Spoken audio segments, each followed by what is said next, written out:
Hey everybody, Plushy here. I know this is a bit late, but today I want to make a video on how I feel about the brand new Elizabeth welfare. I think she's very cute, so I'm grilling her to 100. But how does she fare in terms of gameplay, and how does she compare to some other welfares? Let's take a look. So her first skill is her selling point, I suppose, and it is a wall of text. It is quite complicated, but it's actually not that crazy. Let's take a look at it. Its base effect is a AoE attack up by 20% for 3 turns. It gives her Cell Star Absorb up for a single turn, and it also gives all the allies except for herself the Mount Liang trait, which she already has by default, so she doesn't really need it, for 3 turns. Now, the interesting part about this skill is that it buffs her allies depending on their alignment. So for lawful alignment allies, she gives them 20% critical damage for 3 turns. For neutral alignment allies, she gives them 20% MP damage up for 3 turns, and for chaotic alignment allies, they give them 20% MP generation up for 3 turns. Couple of things about alignments. So basically, the alignment chart is split into 2 parts. There is the lawful, neutral, chaotic, and then there is the good, evil, balanced. So first, common confusion is that, oh, there's a servant that is lawful neutral or chaotic neutral. Well, no, the thing you're thinking about is lawful balanced and chaotic balanced. So there is no way for a servant naturally to have more than one alignment match for this skill. There is also no skills that can give any of these alignments. The only alignment giving skill so far in the games are all evil. Unless I'm missing something, please let me know if I'm missing something in the comments. But so far, as of now, basically, there's no way to get 2 effects on this skill. And this makes the skill kind of, mediocre. 20% attack up and either of these effects are okay, but they're not amazing. Her second skill is a 20 MP battery to all Mount Liang allies, and it increases their max HP by 2000 for 3 turns, and it also decreases their debuff resistance for 3 turns by 20%. The demerit is basically nothing. In almost no cases it will make any difference, and even in the very rare cases it makes barely any difference. And the max HP up is nice. You can treat it as a better heal, a slightly better heal. It's basically just going to be a heal most of the time. So the main point of this skill is the 20 MP battery. You do want to use this skill always after using skill 1, so that this is not conditional and this is like universal. But 20 MP battery AoE is pretty good back in the day. Remember when Helena was pretty good? But now you really wouldn't use Helena as a support. So this is kind of in the same situation as that. I feel like it is a little bit outdated, and unless you are lacking a lot of supports, you really wouldn't use this just because she has a 20 MP battery. And then finally, her third skill is a Buster Quick dual buff by 30% for 3 turns, and also a crit buff by 30% for 3 turns. Now this is a very good offensive skill. This kind of pushes her towards a more DPS approach, especially combined with her first skill's Star Absorb up. But I don't think this skill being just pretty decent is enough to carry her DPS, because her other skills are really, more support oriented, and it really spread out the numbers. So she's not that amazing of a DPS, but it's appreciated to have a skill like this. She would have been, 10 times better if this skill was targetable, but unfortunately it isn't, so you just have to live with that. And then finally, her MP is an AoE Buster MP that reduces the enemy's defense by 10% for 3 turns after damage, and it also increases her star generation rate for 1 turn, and increases MP damage for 1 turn. These are both overcharge effects.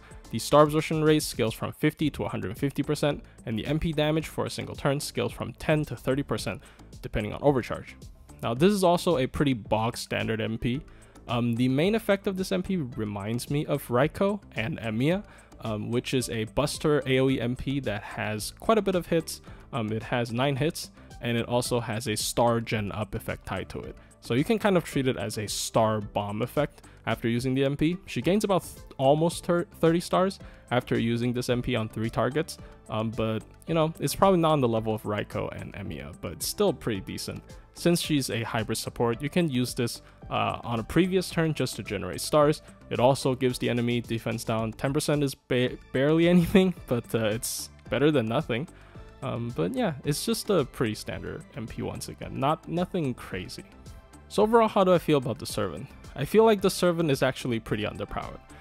Her skill sets are interesting, and it requires a lot of work in terms of team building because you have to match the correct alignment for the correct effect you want, but the effects are so small that it's usually not worth bringing. The 20 MP battery, as I've mentioned briefly before, is also pretty outdated. It's no longer an amazing effect. It's okay, maybe you can fit her in a multi-core farming comp to clear like lower HP waves, and then, you know, she can further buff the DPS, but you know, the buff effects aren't that amazing.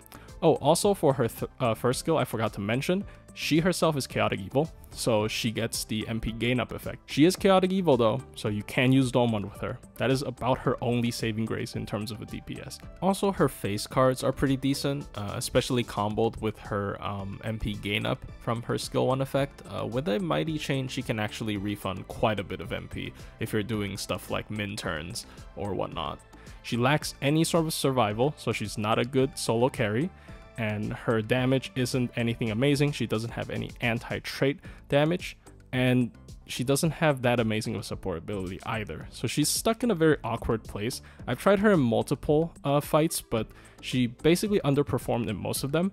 As a Grailed servant, I have her at level 96, but she really isn't performing very well. So overall, what I feel like her place is going to be is either there's going to be some alignment manipulating servant in the future that makes her first skill able to proc like maybe all 3 effects even, that makes her suddenly pretty good, or Lysango is going to make a lot of awkward alter ego nodes for her to specifically deal with, kind of like Abigail and Mecha Ellie-chan. These two being released pretty close to each other sort of pushed people to level up Mecha Ellie-chan, even though she's just a pretty mediocre servant.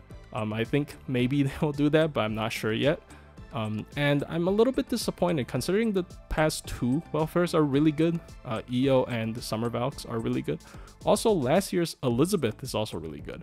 Rider Liz is, in my opinion, one of the best single target riders in the game, period.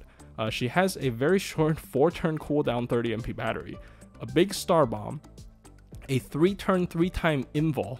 This is not something you see in a welfare.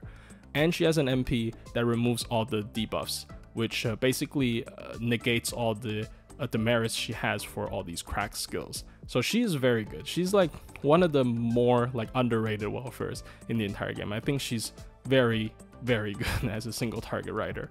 Outcompetes most of the 4 stars in my opinion. But and this year we got a very mediocre welfare, Elizabeth. She really, the only thing carrying her is essentially the Pretender class. I don't think anything else on her is extraordinary. I can't think of a really good place to use her either.